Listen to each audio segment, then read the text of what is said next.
Bom dia, igreja, que a paz de Cristo esteja com todos, amém? Amém.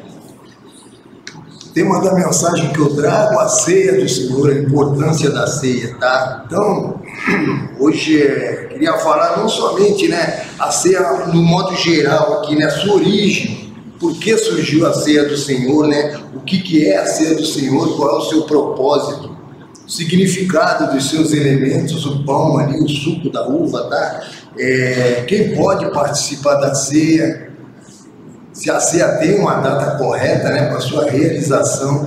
Eu sei que é uma mensagem meio com cara de aula ali, mas é fundamental aqui, importante que todos entendam, principalmente os cristãos batizados, que celebram, que participam da ceia do Senhor, Então é fundamental saber o seu real significado, para não ser praticado ali como um simples ritual, tá? Sem saber ali o seu verdadeiro motivo, tá?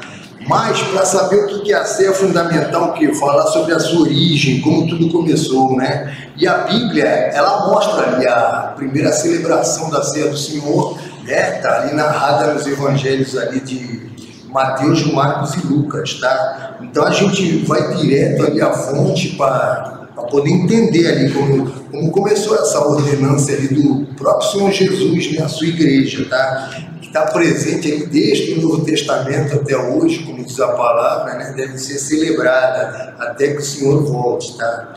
Então, Atos 2,42 diz, eles se dedicavam ao ensino dos apóstolos e à comunhão, ao partir do pão e às orações, Então, a princípio, todos nós sabemos que a ceia do Senhor é a recordação, do seu sacrifício ali na cruz do Calvário, A demonstração do amor de Deus, Lá em João 3,16 diz que Deus amou o mundo de tal maneira que entregou seu Filho unigênito para que todo aquele que nele crê não pereça, mas tenha a vida eterna, Aqui o autor diz de tal maneira, justamente pelo fato de não ter, é imensurável, não tem como medir, o tamanho desse amor ali de Deus, ao ponto de entregar em sacrifício ali seu Filho, unigênito, santo, sem pecados, Jesus é o Cordeiro sem manchas nem defeitos, conhecido antes da fundação do mundo ali, revelado nesses últimos tempos por amor a nós, como diz lá 1 Pedro 19:20, tá? Então, tudo isso para quê? Para que pudéssemos herdar ali a eternidade na glória, reinar com o próprio Senhor Jesus. Por que isso? Porque Ele morreu para pagar pelos nossos pecados, tá? Então, a ceia do Senhor, ela é tomada por todo aquele, que crê, que foi batizado, que tem o Senhor Jesus como seu único, suficiente, exclusivo Salvador ali, Tem o Senhor como Senhor da sua vida, como Salvador. Os elementos da ceia, eu vou aqui por parte para a gente entender melhor. O nosso irmão leu ali, o Vitor, Mateus 26 a 28, Jesus apresenta ali os elementos que simbolizariam ali o seu sacrifício.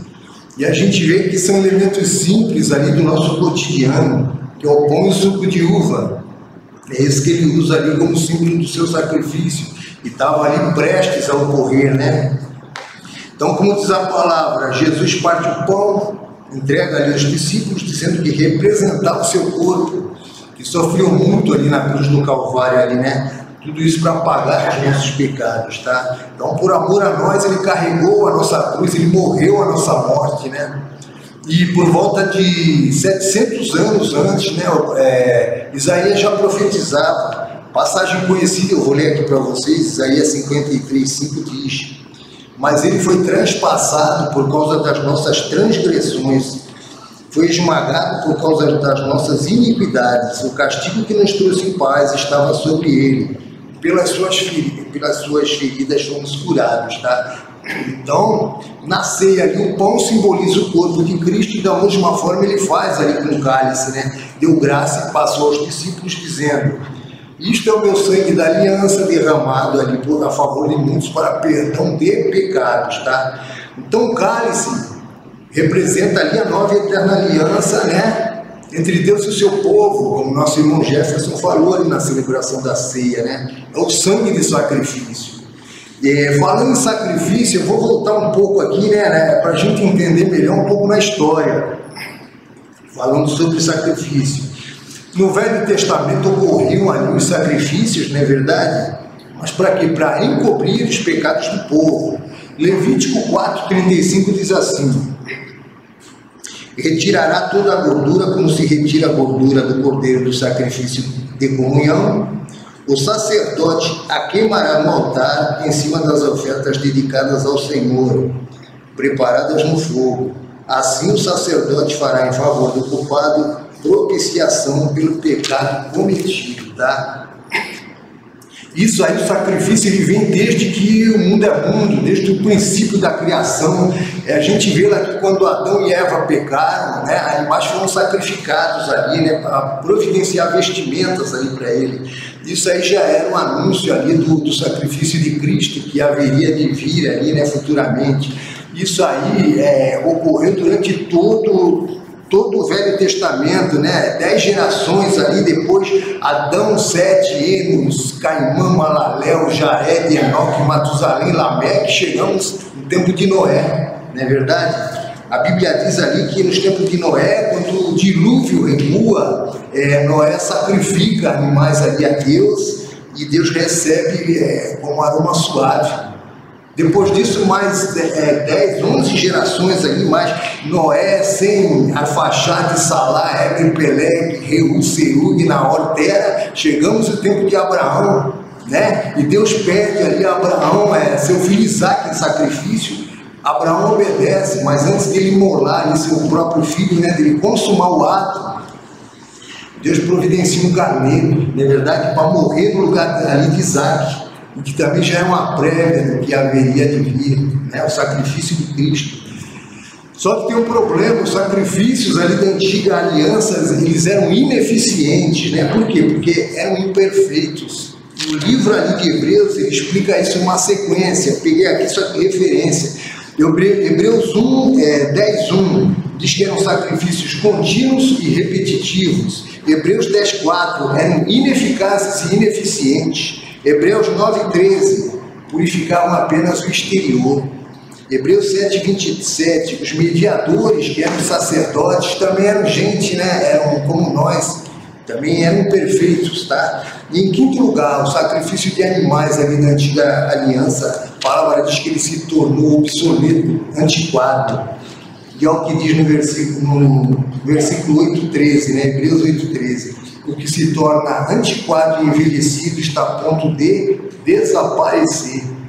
Por tudo isso, foi necessária uma nova aliança. Por quê?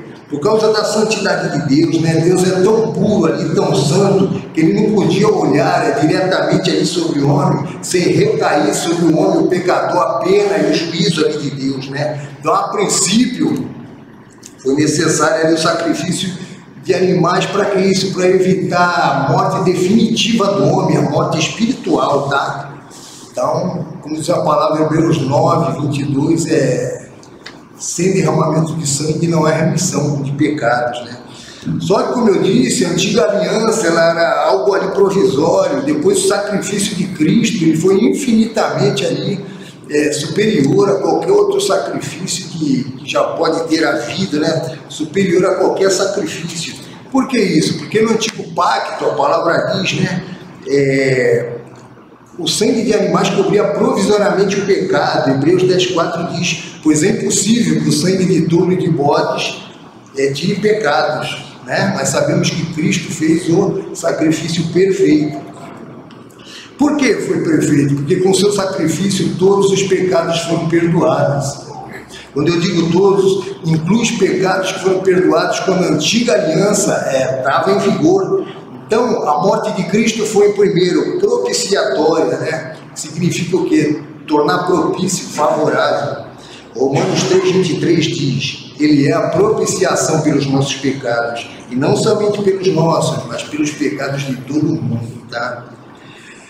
Segundo, foi substitutiva. Por quê? Porque Cristo substituiu cada um de nós naquela cruz, não é verdade? Do Calvário ali, morreu a nossa morte. Terceiro, foi redentora, né? Porque Jesus, com seu sacrifício na sua morte, ele cumpre toda a exigência ali divina, e a partir daí nós passamos a nos tornar o quê? Propriedade exclusiva do Senhor, tá? Em quarto, foi reconciliadora, né? Reconciliar é reatar, refazer, né? Assim como uma amizade. E foi isso que ocorreu, né, entre Deus e o seu povo, porque em razão do pecado o homem se apartou ali de Deus, se tornou inimigo de Deus, né? Mas com o seu sacrifício, Cristo nos reconciliou com o Pai novamente. E quinto, foi triunfante. Por quê? Com o seu sacrifício ali, Cristo ele triunfa sobre Satanás. Quando Cristo morre, com ele morre o homem, morre o mundo ali e morre o pecado, tá? Então, o sangue de Cristo que ele verteu ali naquela cruz ali, é o símbolo dessa reconciliação entre Deus e o homem, tá? E por isso que Jesus ordenou ali que a ceia fosse celebrada por quem?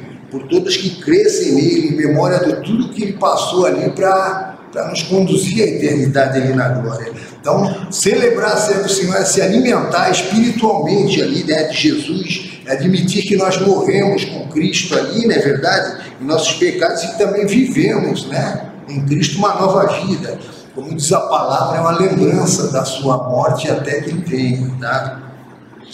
Não apenas recordar, né? Isso aí não pode virar, como se fala, ritual, rotina, mas verdadeiramente a gente tem que refletir tudo que ele passou ali, que ele sofreu por nós, não é verdade? Para nos livrar da condenação eterna, da ira, do juízo de Deus ali, tá? Então, a ceia, ela representa o que? O amor de Deus pela humanidade, tá? A graça de Deus, a redenção, tá? E quando nós tomamos a ceia, nós declaramos a todos ao mundo que Jesus nos salvou e que ele tem poder para salvar a tantos quantos crerem, não é verdade? No seu sacrifício. Ela foi deixada como ordenança a quem? A sua igreja, que somos nós, não é verdade? Então a ceia do Senhor, ela é reservada aos batizados, por quê? Porque é necessário entender, né, ter um discernimento ali, a sua importância. E por ser um ato de comunhão, ela não pode ser praticada por quem não está em comunhão com o corpo de Cristo, não é verdade? E o Novo Testamento ele mostra aqui uma sequência dos acontecimentos, que é o quê? Crer, se arrepender e ser batizado. Lá em Atos, livro de Atos 2,38, após o sermão ali do apóstolo Pedro, né, as pessoas se arrependeram, creram e imediatamente foram batizadas. A palavra diz que nesse dia quase 3.000 pessoas, né, quase 3.000 almas ali foram batizadas. E na sequência do mesmo texto, aqui é interessante, o escritor de Atos, ele diz o que aconteceu aos novos convertidos ali em Cristo, Atos 2,42, que eu li no início. Preservaram na doutrina dos apóstolos e a comunhão, ao partir do pão e as orações, que nada mais é do que a celebração da ceia, né? Ali se iniciou, tá? Então existe uma sequência dos fatos, né? As coisas de Deus, ela tem uma ordem ali a ser cumprida, né? Então a ceia do Senhor, ela é reservada, pertencem ao corpo de Cristo, tá? Não é um simples ritual, tá? Mas é uma declaração de fé. Se tivesse nenhuma importância ou pouca importância, ela não seria a ceia do Senhor. Por isso que eu digo, deve haver entendimento, tá? Então, quem participa da ceia tem que saber o seu significado, tá? Eu vou contar uma história aqui que eu li, eu achei interessante, só para servir como alegoria, para a gente entender melhor. Certo dia, um homem passando na rua, ele passa na porta de uma igreja, né? E estavam batizando ali pessoas, tá? É um dia quente ali de verão, convidaram ele para entrar, né? Aí falaram, o senhor não quer aproveitar a ocasião se batizar? Todo mundo precisa se batizar, viu? O homem aceitou o convite e foi batizado. Em seguida ele agradeceu a gentileza, né? Ele falou, muito obrigado, estava muito calor, estou me sentindo muito mais refrescante agora, né? Então o que eu quero dizer, por não saber o significado ali do batismo, ele realmente, que ele tomou ali, ele deu um mergulho, não é verdade? Isso aí foi um conto que eu li, realmente aí é uma alegoria, mas eu já comentei isso com o Adalto aqui. Comigo aconteceu algo semelhante. Há muitos anos atrás, um companheiro de serviço lá na segurança, ele me convidou, ele falou, vamos lá, tem a igreja que eu vou na Náutica, é muito boa, o pastor é muito bom, leva a esposa lá, se estiver passando problema. Aí nós fomos lá, aí eu fui um domingo, passou uma semana, no próximo domingo eu fui, e eu lembro até hoje, o pastor falou, irmão, é uma coisa para te falar, quinta-feira acho que 5 irmãos serão batizados. Igreja sede, no Marco, vou te passar inteiro. Aproveita a oportunidade. Quinta-feira à noite, lá na Silva Jardim. Falei, tá bom, então eu vou, né? Aí eu fui lá todo internado, me deram aquele mergulho ali, me mergulharam na piscina. Só o que eu queria dizer, muitos anos depois eu fui saber o real significado de tudo isso ali, do batismo e da ceia, aqui que o Paulo botaram, né? Na escola da Bíblia, para ver como é que é as coisas.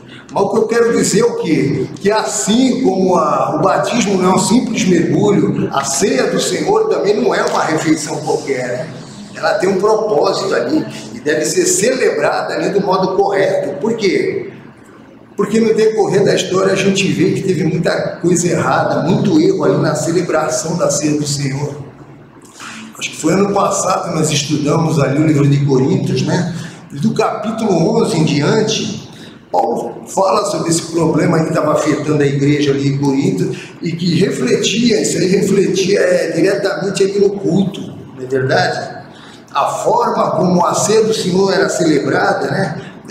A implicação de tudo isso aí na vida ali dos cristãos. No versículo 17, lá de 1 Coríntios, ele diz: nisto, porém, não vos louvo, porquanto ajuntais não para melhor, mas para pior. Isso por causa de quê? Por causa da divisão, né, da igreja. Isso aí já no princípio, além de haver preferência por alguns líderes, né, nós estudamos isso aí. Nascer, os pobres eram desprezados ali pelos ricos, né?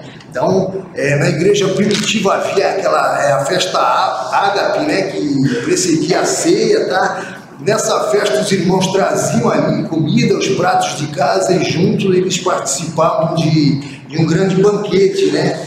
Só que havia gente pobre que não tinha condição de levar nada, não é verdade? Então isso era uma ótima oportunidade para os ricos de mostrarem ali a bondade, compartilhar seus bens com os que não tinham, né? Só que isso não ocorria. A palavra diz que os ricos, eles se isolavam ali para comer e beber ao ponto de se embriagarem, né? E depois, quando os ricos estavam satisfeitos e os pobres angustiados de fome, aí eles celebravam junto a ceia do Senhor, se reuniam novamente, não é verdade? Então a ceia era celebrada por uma igreja ali dividida, preconceituosa e com a extrema falta ali de amor, não é verdade? Ou seja, perderam o real significado da ceia do Senhor, tá? Isso aí foi lá no princípio ali, né? Era uma desordem tão grande, que é o que o apóstolo Paulo diz lá no capítulo 11, 11:22. Será que vocês não têm casa onde comer e beber? Ou desprezam a igreja de Deus? E humilham os que nada têm? Que lhes direi? Eu os elogiarei por isso? Certamente não. Então, a ceia do Senhor, isso foi no princípio, mas é até hoje. Ela foi deturpada, na verdade. Hoje, até organizações ocultistas, que nem maçonaria, gnose, eles celebram a caricatura, né? Porque não é a ceia do Senhor, logicamente. E mesmo entre alguns cristãos, né, o seu significado com o tempo ali se perdeu, né? Como eu disse, virou uma simples rotina, tá? Então, existe uma grande diferença entre a celebração de qualquer festa e a celebração da ceia do Senhor, não é verdade? Porque na ceia do Senhor nós compartilhamos o amor de Deus ali entre os irmãos, tá? Trazemos a memória do sacrifício de Cristo. Outros detalhes importantes. Atos 20, versículo 7 diz: no primeiro dia da semana se reuniam para partir o pão. Isso quer dizer o quê? Significa que a ceia do Senhor ela tem uma data certa para ser celebrada, que é no primeiro dia da semana, é o que a palavra diz, né? Segundo, os elementos da ceia: pão sem fermento e suco de uva. Eu já li sobre igreja, onde os irmãos ali que preparam o pão da ceia, eles têm que ser designados por Deus, eles passam por um período de consagração para quê? Para poderem ser dignos de preparar o pão da ceia, porque logicamente a gente sabe que é o maior absurdo, ninguém é digno de nada, é verdade? Então, infelizmente existe esse tipo de engano, esse equívoco aqui, tá? Quanto ao cálice, outra coisa importante, né? Tanto no Evangelho de Mateus, como Marcos e Lucas, olha só, Jesus ele discrimina o conteúdo, mas ele não dá maiores detalhes. Ele apenas diz o quê? Que dentro do cálice havia o fruto da vide, né? Então Jesus não discrimina o tipo de uva, a porcentagem de água, da polpa da fruta, não é verdade? Eles apenas dizem o quê? Suco da vide. Por que Jesus não falou isso? Por que a Bíblia não narra isso?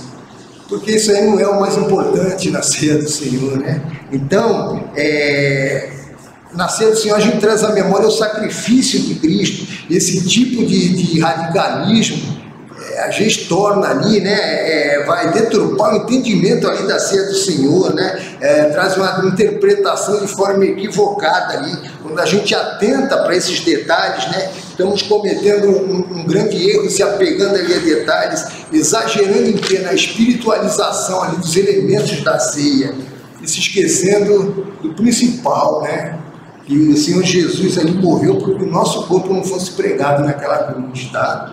Então, os elementos da ceia, eles são figurativos, não são literais ali. Eles também não tornam o cristão mais ou menos crente ali em Deus, melhor, né? Isso aí não tem nada a ver. Quanto ao texto, ele é claro, ele diz, quando Jesus diz, tomem como, isto é o meu corpo, Jesus usa ali uma linguagem simbólica, não é verdade? O que queria dizer? Esse pão que eu estou partindo, ele simboliza o meu corpo, que vai ser partido pelos vossos pecados ali, né? Quando ele diz, isso é o meu sangue, ali com o suco da vide, ou seja, o suco que está nesse cálice representa o meu sangue que vai ser vertido ali na cruz do Calvário para lavar os vossos pecados, não é verdade? Então Jesus ali não falava de símbolos, né? Não literalmente do seu corpo, continuava ali do lado dos apóstolos. Se a gente for ver toda a Bíblia, ali no Novo Testamento, Jesus faz muitas afirmações ali, né? Eu sou a porta, eu sou a videira, eu sou o caminho, né? E ninguém ali em sã consciência ali ia achar que ele se transformasse numa porta, numa estrada, numa árvore, né? Pedro também na sua carta diz, Jesus é a rocha, não é verdade? Então, o que eu quero dizer é o seguinte, na ceia, o pão continua sendo pão, o cálice ali, o suco da uva continua sendo o suco da uva, e os elementos também não têm nenhum tipo ali de poder, tá bom? Quando Jesus diz, nem só de pão viverá o homem, mas de toda a palavra que sai, né, da boca de Deus, ele quis dizer o quê? O ser humano não vai viver só do alimento ali material, físico, não é verdade? Mas devemos alimentar ali o nosso espírito com os ensinamentos de Jesus, tá? Então, quando ele fala sobre comer sua carne, beber seu sangue, a linguagem simbólica ali, é metafórica, tá? João 6,58 ele diz, quem comer esse pão viverá para sempre. Não é verdade? Ou seja, quem tiver fé, quem viver segundo os seus ensinamentos ali, entregar sua vida a ele, né? Herdará a vida eterna, é isso que ele quer dizer, né? Então, é um grande erro a gente cultuar objetos materiais, quem faz isso é o paganismo, tá? Então, dá vazão a esse tipo aí de fantasia aí, né? Só vai fazer perder, como eu disse, o real significado ali da ceia, que na verdade é simples, é recordar ali o sacrifício de Cristo, como nós sempre falamos quando celebramos a ceia do Senhor aqui a cada semana, tá? Sacrifício esse que ocorreu há mais de 2000 anos atrás, né? Quando Jesus celebrou ali a última Páscoa, ele já institui e celebra a primeira ceia do Senhor, até para a gente traçar, né, um paralelo entre a ceia e a Páscoa, né? 1 Coríntios 5,7 diz que Cristo é o nosso Cordeiro Pascal, que foi sacrificado, tá? Só que a gente não pode confundir ali, né, a ceia com a Páscoa judaica. Por quê? Enquanto os judeus comemoram ali a Páscoa esperando um novo livramento como o Êxodo, né, os cristãos celebram a ceia ali lembrando do sacrifício de Cristo, tá? Então a comparação que nós podemos fazer é no sentido de que Cristo é a nossa Páscoa. Por quê? Porque ele foi sacrificado por nós, tá? João 1,29 diz, Cristo é o Cordeiro de Deus que tira o pecado do mundo, né? Outra coisa, a Páscoa que o mundo comemora ali de coelho, chocolate, também não tem nada a ver com a Páscoa de Israel, né? Que é o Pesach, né? Em hebraico ali, né? Significa ter um sentido de passagem, de travessia, e comemora ali a saída do povo ali do Egito, tá?